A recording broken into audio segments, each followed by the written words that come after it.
অলোকেশ নাগের মাথায় এই পয়েন্টটা আসে প্রথমে। তিনি আমাদের বলেন হীরকের মেয়ে লিখেছে সুইসাইড নোটটা বাবার হাতের লেখা নকল করে।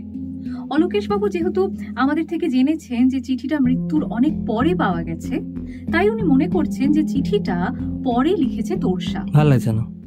কি হচ্ছে? মানে বড্ড নর্মাল, মানে বড্ড নর্মাল রিলটা। তাহলে বল।